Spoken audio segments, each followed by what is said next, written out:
Hello, welcome back to the channel. It's Natalie. I am playing with the Easter Village paper collection. I love the colors of this, just those muted browns and orange as we are now officially heading into autumn here in Australia. Congrats, people that live on the other side of our world.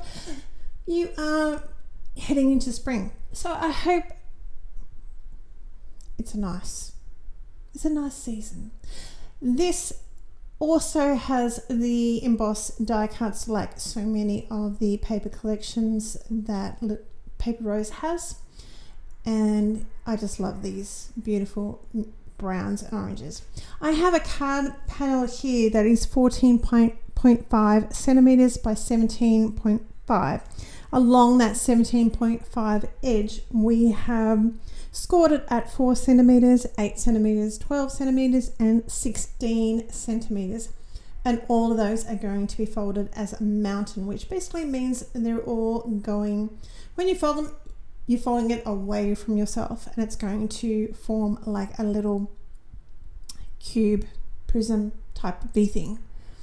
I almost also mitering the corner. I like to do this. I think it gives the edge of it a nice little finish. I'm going to put glue around on this tab. You do you, but this is what I do, and that's why I'm explaining myself, because I think it's rather nice. Glue those two down and you will have yourself a little tower, a little prism type of thing. Doesn't have the end in the back, but it's a cube. I don't know, call it what you wish. The area that you glue down, that is going to be on the back in the middle. Now I have 4 white pieces here. They are measured 10.5 centimeters by 3.5. The wood panel is 10 centimeters by 3 centimeters, and that gingham, that pretty little gingham, is 9.5 centimeters by 2.5. Off camera I have adhered all these down so you can just see this last little piece that I'm going to stick together. I thought that was easiest. This fun fold, like so many, when you break it down, is actually pretty easy and simple,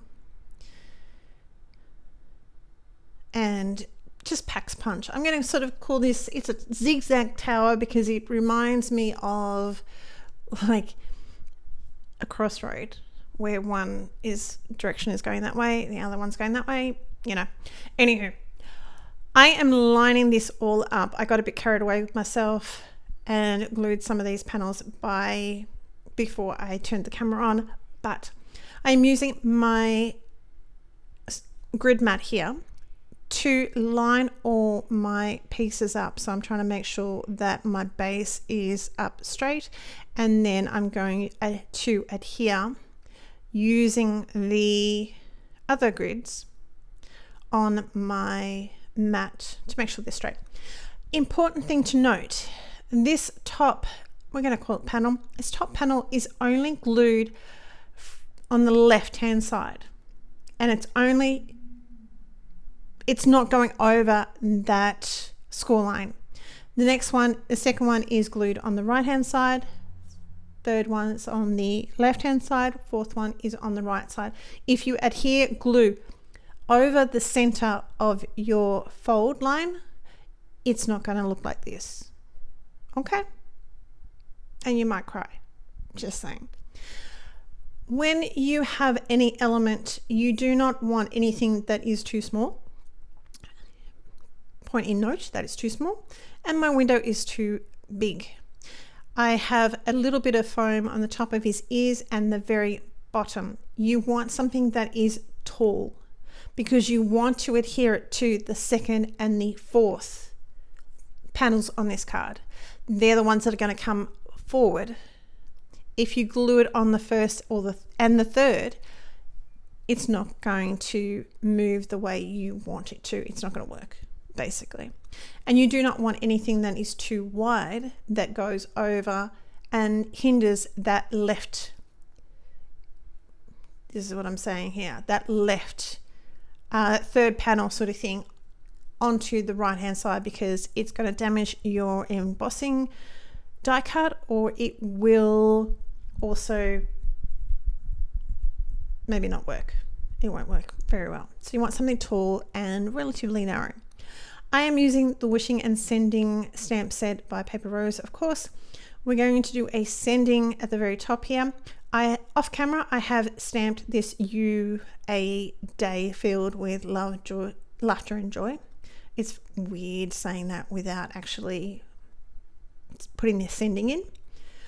And I have cut it out with a knife and a ruler or I'm about to, because I wanted something. It was, my ruler was there.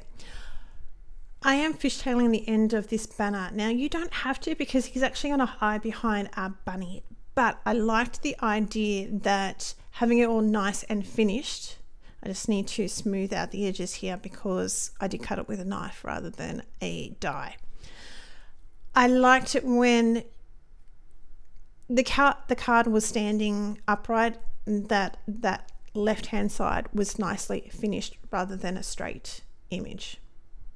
So he's going to be tucked in behind the bunny with a little bit of glue. And then we are left to do a little bit of stamping on our cardstock. Now you could do this beforehand. Obviously, I don't always think about these things, just saying. So you do have to be a little bit careful. Straight down, make sure the card's not moved. You do have to be careful with it because the paper is slightly semi-gloss. I have trimmed up another little, I can't say that word, ephemera. I think I said it. This little die cut, because he's pretty and I want him top and bottom, and there was no other real little flowery pieces that would by themselves.